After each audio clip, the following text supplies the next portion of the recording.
home in Sierra Leone.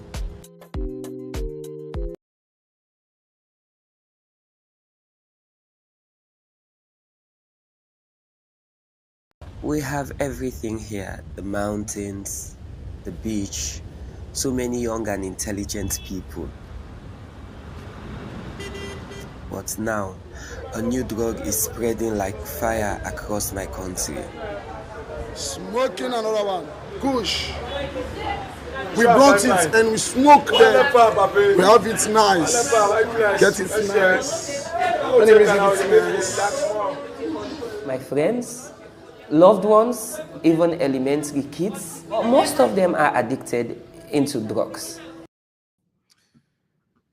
Welcome to Exposing Sierra Leone, a weekly live stream where we dive into the issues, news, and the people shaping Sierra Leone and the diaspora.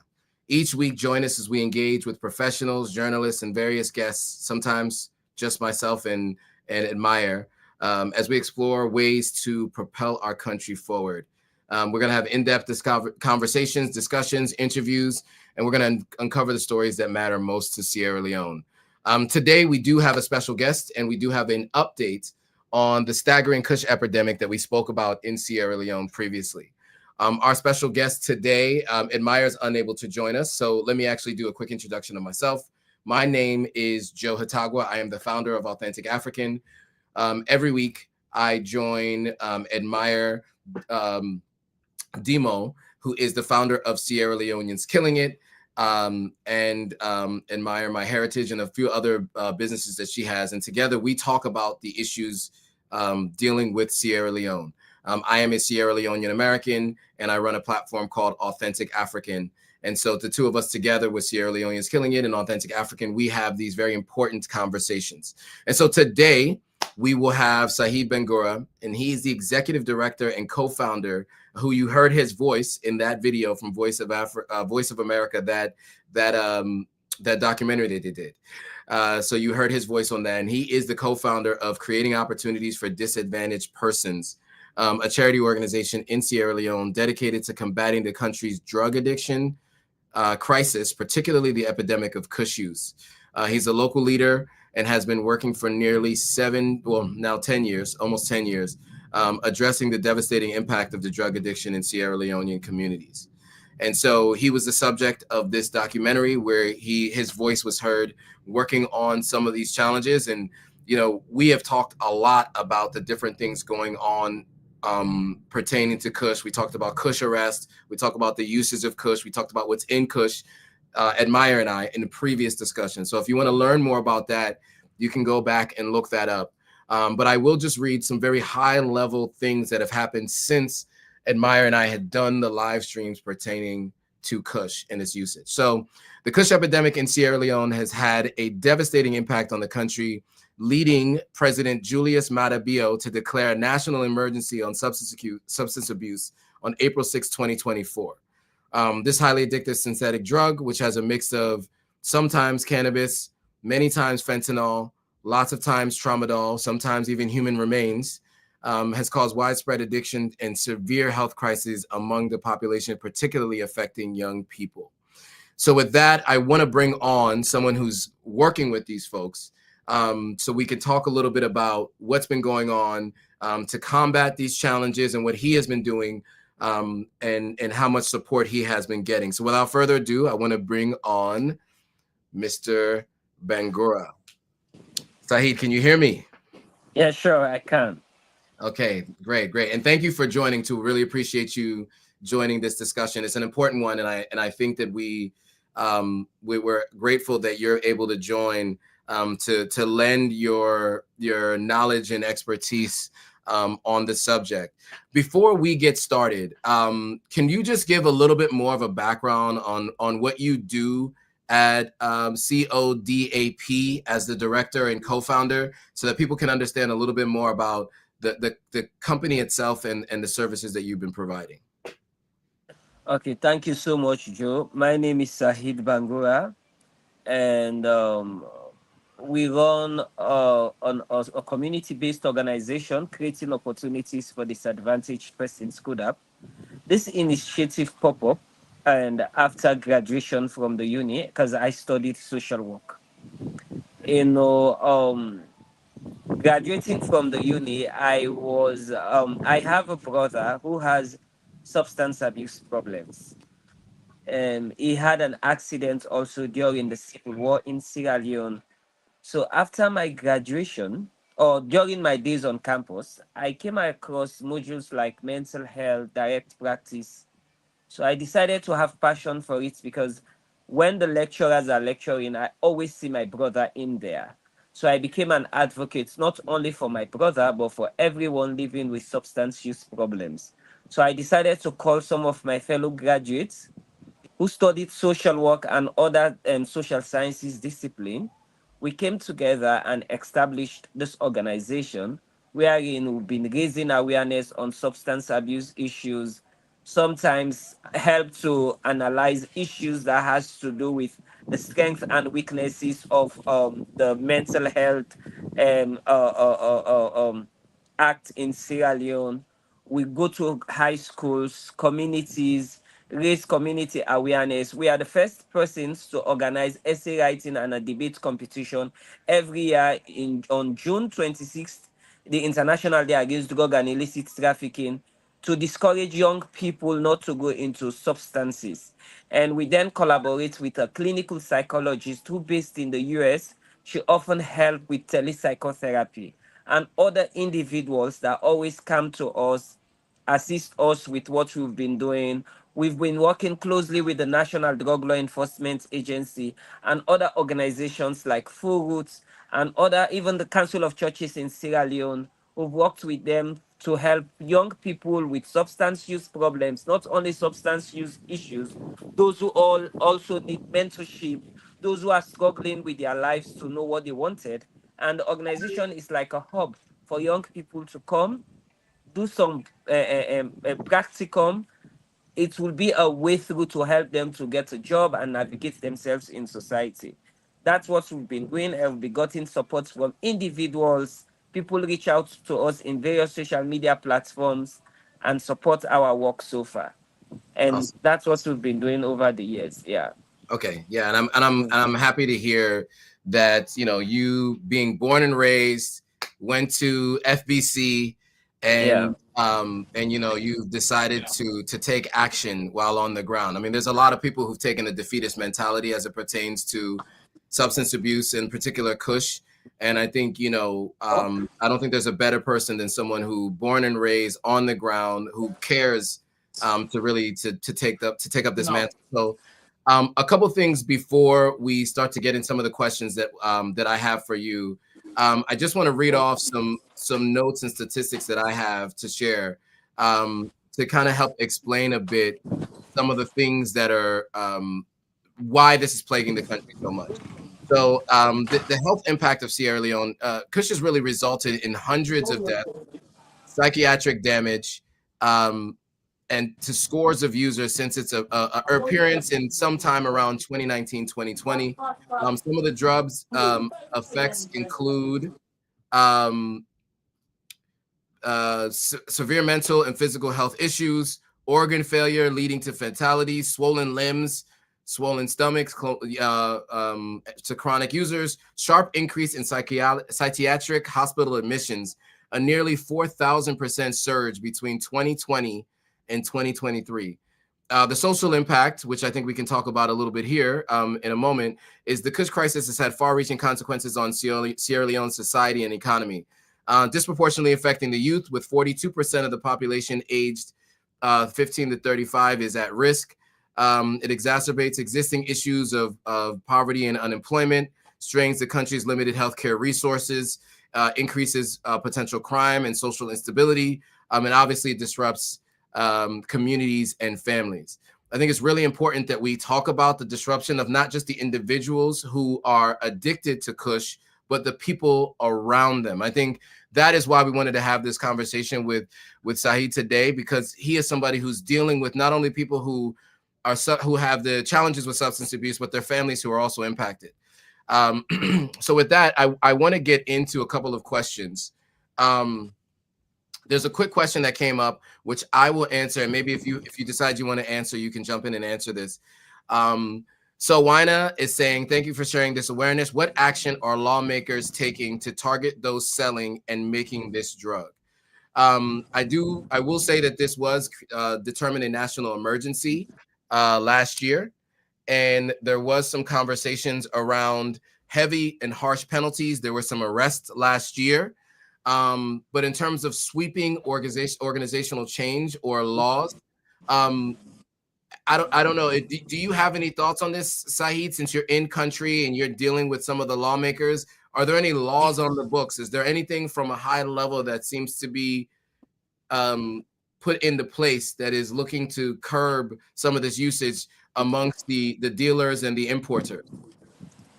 Well, when the president declared Sierra Leone as a public health emergency when it comes to the Kush epidemic, he also launches a task force wherein this task force is there to regulate all substance abuse problems. And also the National Drug Law Enforcement Agency is there. They have their task forces that go out. The law is there. But my concern is how effective it is to the people of Sierra Leone. Mm, um the government enacted the law. The president made a policy statement which has become a law, and we have the national task force, and I know they are working towards that, saying that you should not have possession of kush in you, aside from kush, even marijuana, you know, and other substances that are harmful. And the law also make it clear that we all know Sierra Leone is a youthful population. We should not send kids below the ages of 18 to buy a drug. All these laws are there. Like I said, my concern is how effective this law are in the minds of Sierra Leoneans. Do they have the education? Do they have the awareness for them not to do that? But the laws are there, and I believe other government agencies are working to see how best these laws are being implemented.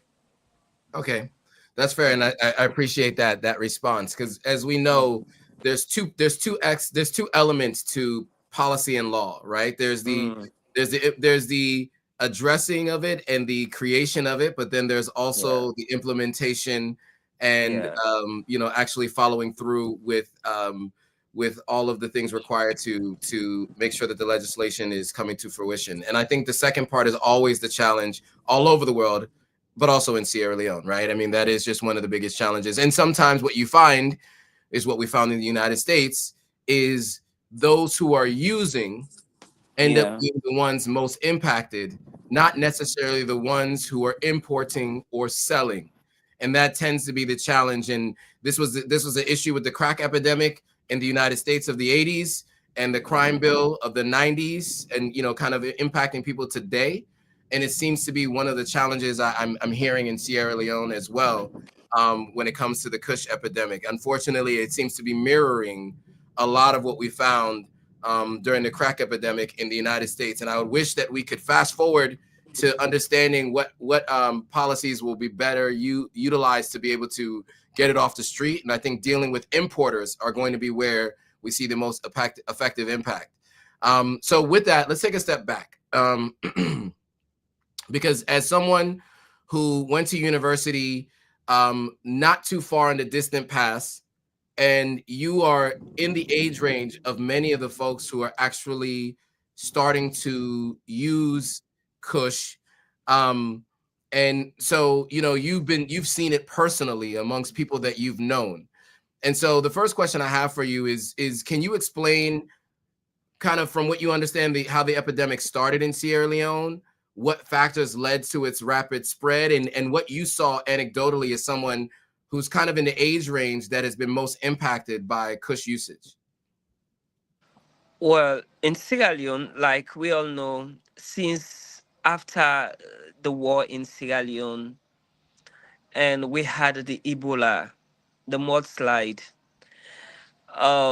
If we could do a research in our country, many young people are living with post-traumatic stress disorders, Mm, and some of these issues are not well addressed. And like you rightly mentioned in your opening, poverty, low self-esteem, unemployment. Many young people gather together just to have recreation, Mhm. wherein some of them started their addiction there. Okay, because I don't have anything to do, Sahid called me in my house. We have what we call some man then get mapu, me man then come get drink no more. So guys will be together to have a fun, to get some fun, explaining themselves, enjoying themselves. That's how so many people becomes an addict in some of these things. These recreation activities become an habit to them. Imagine they kept doing it almost every day. And in our country, we don't have that social construct wherein at this age, if I'm taking drugs, I should not allow someone below the ages of 18 to join me to sit with me. They don't care. They will even send some of these kids to go buy them the drugs. And some families, especially some mothers, through my education over the years, we have some mothers who are secret smokers. Some of them smoke. They don't want their husbands to know that they are smoking, especially the ones that are living in the slum communities or those in big yards. They'll send a little child, go buy me drugs. Some smoke in their bathroom, this local bathrooms. Some smoke in other areas. These kids will see and they want to do the practical. So they implement the same thing. Mm. So the issues started, I used to say, we need to go back to effective parenting. And Mm. especially some of these kids that are given birth after the war, I call them the computer age children. Mhm. Most of them present high symptoms of anxiety. Mhm. They want to do the practical, they want to do so many things. And many families in this country, especially even the local traders, the petty traders, some educated people, some of them married to their jobs. In the morning hours, especially our mothers, some of us who fortunate not to come from an educated home, 5, 4 a.m., those women left the home, go to their business places to buy markets, either at Dovecourt, Waterloo. Mhm. They will spend the rest of the day doing their businesses. When they returned home, they are very tired. Same as the working class women, and both men and women. Some work in the bank. We all know how bank work is so demanding. They had to leave first in the morning, return late at night. They don't have the platform to monitor their kids, to know what these kids are going through. What are some of the challenges they do have? Let them know the problems these children are having. Some of them will always, can only realize that their kids are taking drugs when they are already an addict. Mhm. And it will be difficult for them, for these kids to withdraw themselves from the issue. No sooner than they know that their kids are addicts, most of them, instead of them following the scientific method of approach, I respect our religion in Sierra Leone, and I also respect the traditional aspect. I know it's working because in as mental health education, what you believe in is what works for you. Some will go to certain people to help their kids. Little did they know that punishing that kid, hiding the culture of hiding will not help that child to remove him or herself from drugs rather than visiting the right people to help the child. So Right. these are all some of the factors that led to the serious concern of substance abuse in our communities. And as a country, we are still struggling to address the matter. We are still struggling to have enough professionals to work in the community. We are still struggling to have enough professionals to do effective messaging, how to prevent the ones that are not an addict already. So the issues are many when it comes to substance abuse in our communities. Well put. And so on that note, right? So there's, I mean, you mentioned so many things there. You mentioned, and these are the same challenges you see all over the world with substance abuse, right? You have Yeah. children who are unsupervised with family members. You have family members who are too tired to be more involved, family members who don't have the skills, right? I mean, and that's not just a Sierra Leone thing. This is an Yeah. issue worldwide, right? So I'll mute you and I'll get into some more details while you're going into the house now, right? Yeah, yeah, yeah, yeah. So I'll mute you so you can get that started, and I can give some more notes to folks while you're doing that. So for those listening, so Sahid has been great. He actually had to sit outside while he was waiting for a friend to come home so that he had lights. You know, Salon and our light issues. So I want to thank him for sitting out in the hot sun, or in the hot, not the hot sun, but outside hot, while trying to do this live stream. So to go back to the topic of the challenges with parents not being around, less adult supervision, all of these things are the same challenges you see around the world, but you can that can be exacerbated in Sierra Leone, considering many of the other challenges that we have. So some of the basic needs to be met by individuals. So on that note, I do want to come back to Sahid on this particular topic. So you know, he mentioned all of the things that are challenges that are kind of creating an environment where Kush can spread, right? And so the next question I want to ask Saeed, if he's ready, is what are the most significant challenges you face when reaching out to individuals suffering from Kush addiction? So we know people who already have the addiction and you're reaching out to those folks. What are some of the significant challenges you have there? Are people in denial? Are they unwilling to seek treatment? What are some of those challenges that you find when someone may have noticed that someone has an addiction and it gets brought to your attention? What are the challenges bringing those folks in for treatment? Well, I guess you just made mention of it. One of is the denial Mm, and acceptance from family members. okay. Many family members believe that when once an individual becomes an addict, the person just wished to become an addict. Little did they know that when once an individual is an addict, is an illness, just like when somebody is suffering from malaria or typhoid. So then also the continuity. Parents can only reach out to you when the child is in dire need. But no Mm, sooner than the child is becoming a bit better, they will never reach out to you again. They fail to realize that if I'm providing therapeutic intervention, if I say we should go for something like 1 month, they should abide to it. mhm, But no sooner than the child becomes better or the individual becomes better, they will never reach out to you again. They mm, can only reach out when a relapse happens. And although in treatment, they say to us, as anytime an individual comes in for treatment, you need to accept the person. But these are some of the challenges we faced. And also, we don't have the environment. The environment is not too there for us to have effective interventions.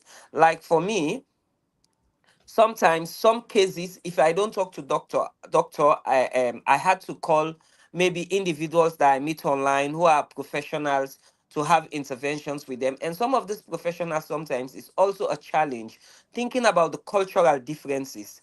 Working in Sierra Leone in a culturally oriented society with someone with a professional in America or Europe, they'll just tell you how they do their interventions, unless you have to localize it here in Sierra Leone and mhm, try to make it fit to the people. So the challenges are numerous that we face when an individual have substance abuse problems, mhm, how effective the treatment could be.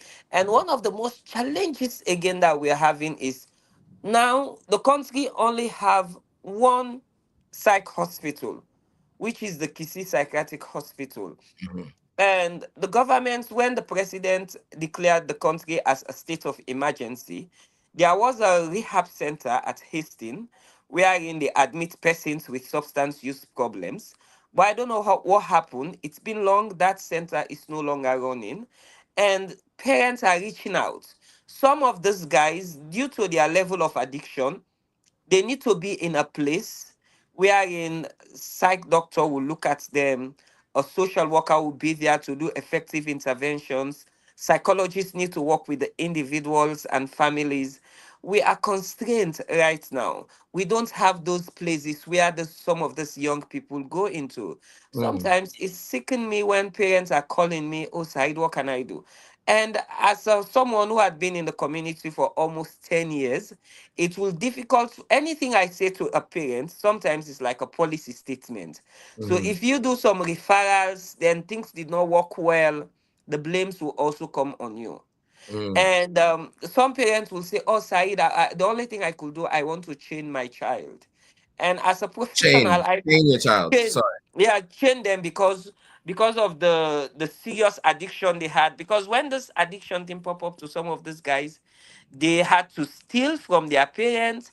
Some of them did things that will, make the family members to become a laughing stock in their communities.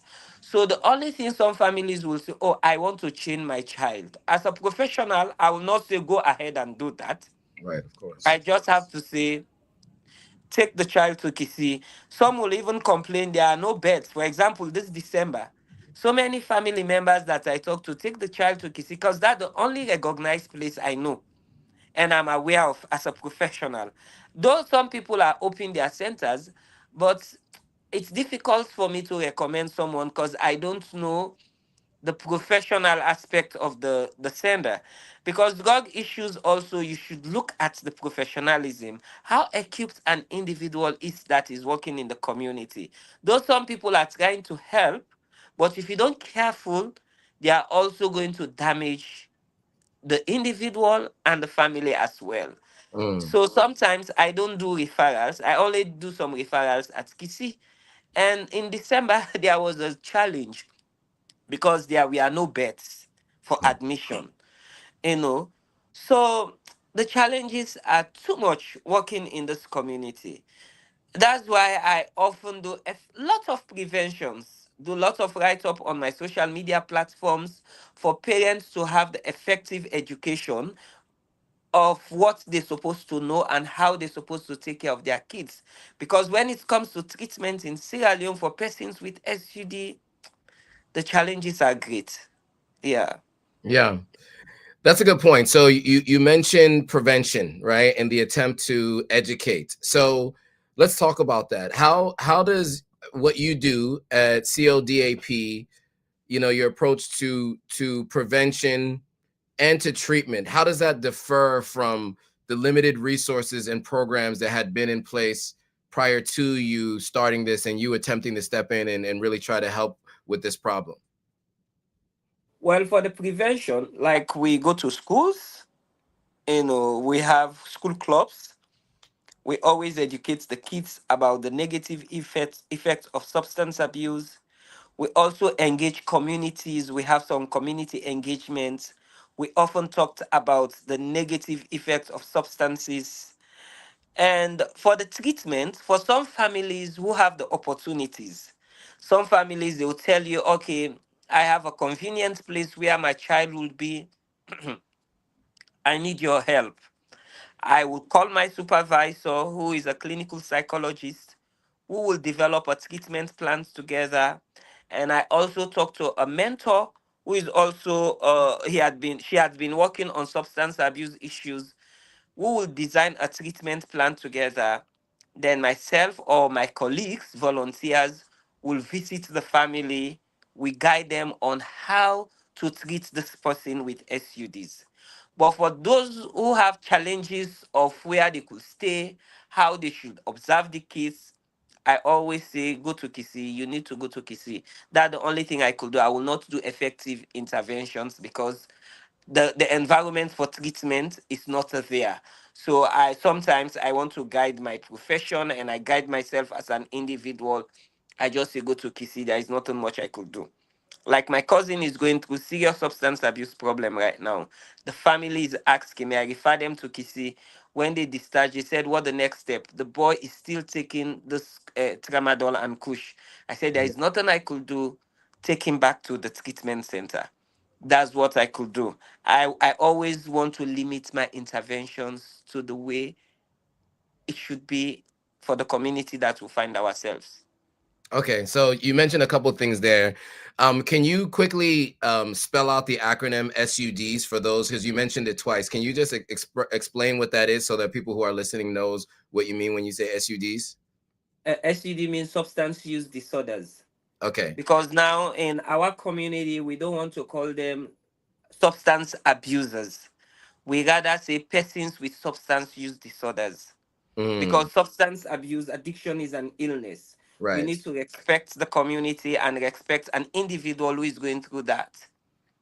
That's very important. I think language matters a lot, and I Yeah. think that I appreciate that you're taking that approach because, as you said, right, a substance abuser implies that the person wants to be in this position and is Mhm. doing it because they want to be in this position. I think if you Mhm. reframe it as someone who Mhm. has a disorder, right, it's approached as a disease, you can Mhm. better impact folks who, one, the way people are thinking about it, and two, how you handle those who are now addicted, right? So on that Yeah. point, you mentioned that, obviously you're a social worker, you're a counselor. So what you do is you deal with the coming up with a plan for folks. But when people are physically ill, they need to go to a hospital and they have to be seen by someone who's a psychiatric professional. And so let's talk about a person who's gone through a sort of a rehabilitation program, who seems to be now physically and mentally on the path of recovery. What is your process now for ongoing communication to help them try to stay in recovery and to not relapse? What does that look like in terms of your communication with the individual? And then also, how do you deal with families now that they've gone through this traumatic experience and they've dealt with someone who's now has a substance abuse, substance disorder, Use disorder. substance use disorder. Yes, SUD. Well, firstly, like if someone come to our unit with severe substance use disorders problem, we have what we call an intake assessment form. Hmm. We did the assessment, then I spoke with my supervisor, the clinical psychologist, we're working together. Then she will recommend, okay, this person needs some psychotic interventions. This person, to what he or she had explained, maybe he or she needs general medical conditions. Hmm. Like some of them, when they go to the center, like when it takes like 1 week or 2 weeks without using drugs, they will present general medical conditions, like some will have symptoms of tuberculosis and other psychotic conditions. So we refer them to a hospital, or we refer them to Kisi. Then the psych doctor there will do the assessment, or the general doctors will also do the assessment. If they have any underlying medical condition, that condition needed to be treated. Hmm. Then after that, then we will continue with the therapy. Then we will help the families to go through all the process. Take them to Kisi, go with them to a general hospital to know some of the problems that they are having. Then from there, we'll be in constant talk therapy with the family. You know, drug issues is not going to be today, tomorrow that your child will get ill. It's a process. It will take 6 months, it will take 1 year. Rest assured that even though they relapse, it's okay for them to go back for treatment. So build their self-esteem for them to know that it's not going to be a day job, but it's a continuous journey for us to achieve it together. And some families who understand the situation, they'll follow through all the directives you will give them. Some, as I said in the beginning, they will start with you 1 week, 2 weeks. They want a quick fix. If the Hmm. quick fix did not happen, they will not come back to you. Right. Okay, maybe after 1 or 2 months, after they had visited many places, they will call you back. Oh, Said, this condition did not work. Hmm. Then, as a therapist, I will not look low upon them. I understand their conditions. I will decide to work with them again. So, we always work with families to know that it's not going to be a quick fix, and it might take months or days before it happened. Then some accept it. Then after they come from a treatment center, we do follow up. We'll do the follow up maybe for 3 months. It depends on the individual, the genetic makeup of the individual. So that's what we've been doing. Yeah. Okay. So that's helpful to kind of know what happens once they get to the point of entering recovery and what kind of happens next. Um, Mm. do you have any partnerships and collaborations? I think you've spoken about them briefly, but maybe we can go into a little bit more detail. But what are the partnerships and collaborations that have been the most effective in helping what you're doing at CODAP expand your impact and your services? So you mentioned you deal with you have a mentor, you have some psychologists. Can you talk about all the partnerships you have to kind of do what you do? How does everyone help you, kind of this community you're working with, help you to have as much of an impact as you possibly can? Well, we always have individual partnership. Okay. Maybe somebody will just like what you're doing. They will contact you and say, "Oh, I want to work with you. I want us to exhibit one or two projects." Then we'll collaborate, like with the National Drug Law Enforcement Agency, if they want to do something. Mm-hmm. Recently, I was contacted by a church ministry, a gentleman named Zach, who also loved what I'm doing. He's an American.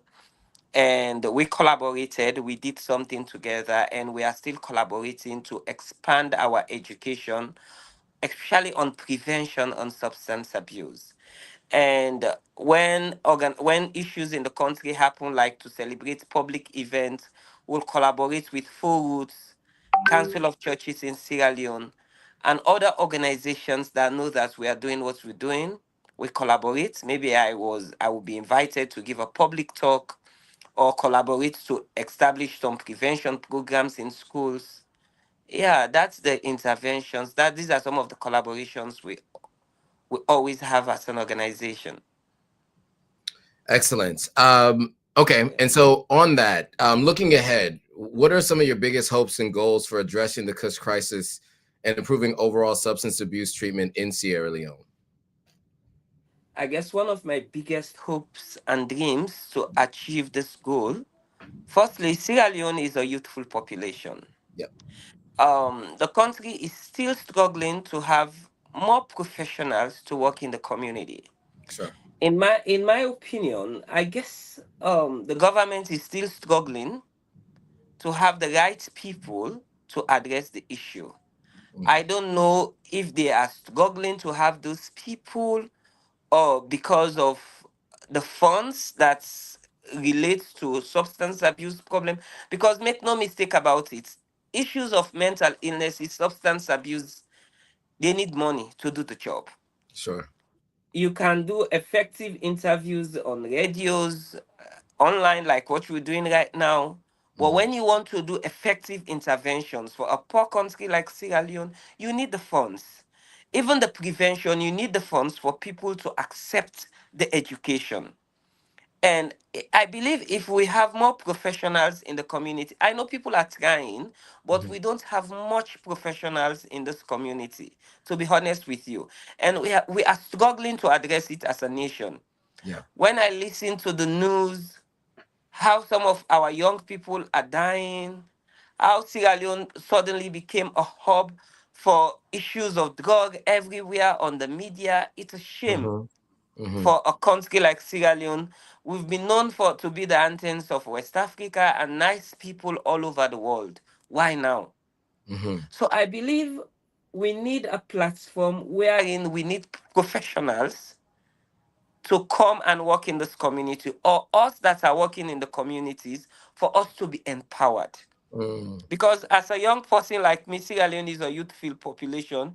There is an adage which says, "He who feels it knows it." I went on recreation activities. I interact with so many young people. I know how they misuse some of these drugs. Now you go to the clubs in Sierra Leone, it looks like a hospital because any drug that you want, you will meet there. So mm, if we have a platform wherein we educate people, we have more young professionals in the community. Young people will be emulate positively and learn. And even psychologists, social workers will bring ideas to see how some of us, the young people, we'll engage ourselves, because an idle's mind is the devil's workshop. Though Hmm. many say, um, not because of the unemployment that will cause so many people go into drugs, but in my opinion it also counts, because young people just want to do something for themselves. If you have something that you will take will make you sleep and forget about your problems, some people will do it. Little did they know that no sooner than the hangover is over, the problems will come back. But how Right. many of us know some of these things? If we have a platform wherein we educate young people, we have professionals in the community, I believe we'll be able to win this issue.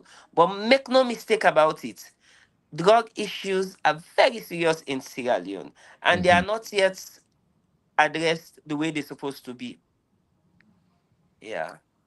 Well put. So, I think we've talked a little bit about how you work with on treatment plans, what some of the challenges are in the country. Um, let's talk a little bit about Voice of America coming to Sierra Leone and interviewing you, and what that experience was like. When was it, and when can you talk a little bit about that experience, and how you've seen things change since that initial interview you did with Voice of America and that documentary? Well, it all started, I don't know, somebody recommended me to a lady. I guess she's a freelancer journalist, Hmm. um, Voice of America, and the Mental Health Coalition recommended me for my work, especially for young people on substance abuse. Hmm. Then the lady came. Then I was doing lots of interventions, prevention programs in schools and communities to see how best we could combat this issue. So they joined me. We made a documentary. It was successful. Hmm. And I believe during that time, a lot of people are aware that addiction is an illness, and this is what the country had suffered through. Lots of people reached out to me, most international people, but some will reach out, but they will never come back. Some will say, okay, let's put a project together, let's do XYZ. I have done lots of write up, but I know the right time is not yet.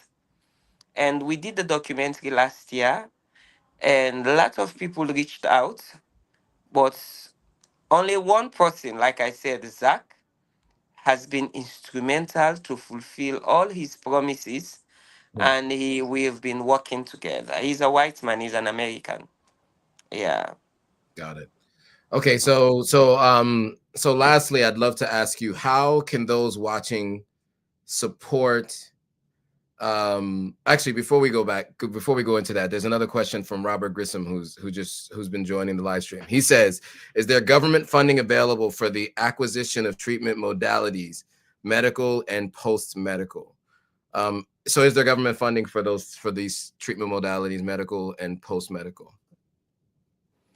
Well, like I told you, when the president declare a public health concern, substance abuse as a public, Kush is as a public health concern, the president established the task force, the national task force. Hmm. They started a treatment center last year at Hastings, but Okay. that thing just stopped. I don't know what happened because I'm not following up with government issues that much.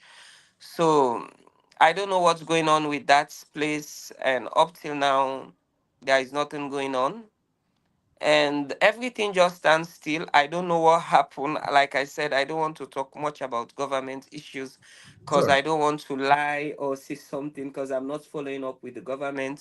Sure. I'm doing my private thing. But for now, if there is anything going on, like I will know because I'm in the community, I would have referred many families there. But for now, everything just stands still. I don't know what's going on. And the young people are still taking and the Kush. Right. Now they hide from the Kush to the tramadol.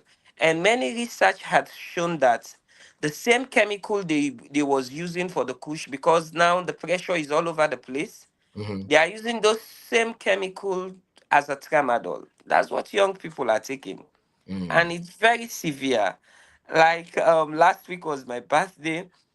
I invited few friends in the morning hours. I saw all over tramadol cards in my place. Mm-hmm. Mm-hmm. I know. I know.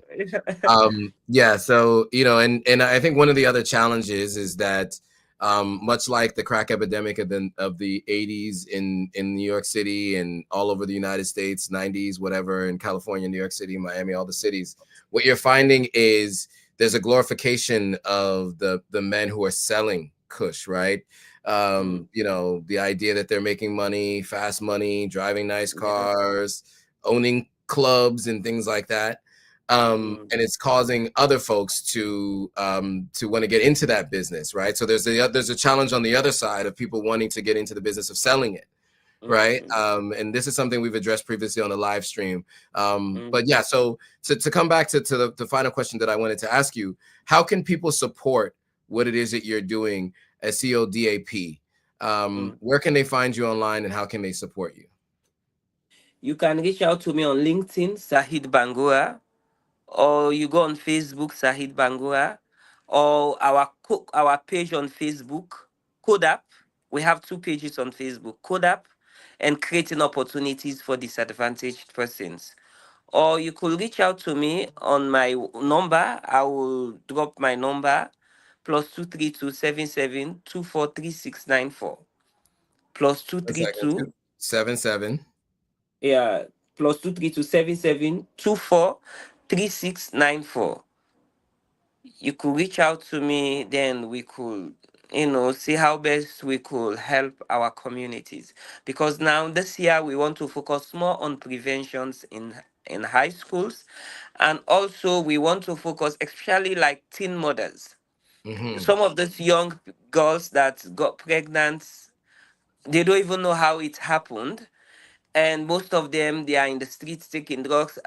One of my volunteers was telling me, we made a tour, we took a walk to some of these communities. We saw so many teen mothers there. Some of them are serious drug addicts.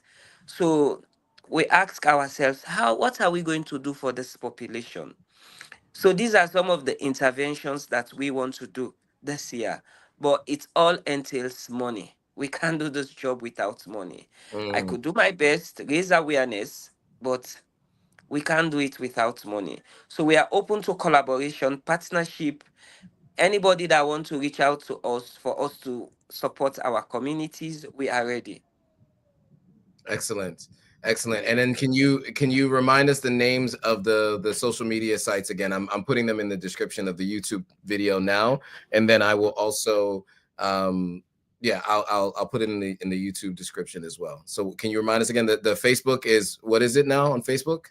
Sahid Bangura, or you type CODAP, CODAP, or creating opportunities for disadvantaged persons.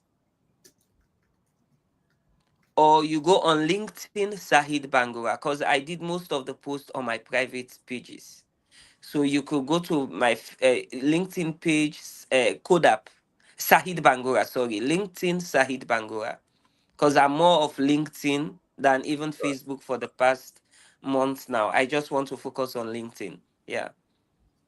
Makes sense. Okay. So I will have all of those in the descriptions there. Any final words for everyone before we bring this live stream to a close? I just want everyone to know that addiction is an illness, and some of the news they hear on media about our country, we are not like that. Sierra Leoneans, we are lovely people, and many young people with so much dreams and potentials are here in this country. We are Mhm. just looking for the opportunities. We just have limited resources to unleash our potentials. But we are very resilient people, determined young people, and our nation is a youthful population. Let nothing scare you what you hear on the media about Sierra Leoneans. We are not like that. All some of them has to do with political instability. Some of them has to do with personal hate and grievances, but yet still the country, we have resilient youth. Come to this country, support young people, You won't regret it. And for Sierra Leoneans in the diaspora, don't give up on this nation. No place like home. This is your home. We have lots of psychologists, social workers, um, researchers, medical doctors in Europe, America. Please think about your country. Nothing is too small to support your nation. This is the only land that we have. Thank you. Well put. Well, thank you for joining. I really appreciate that.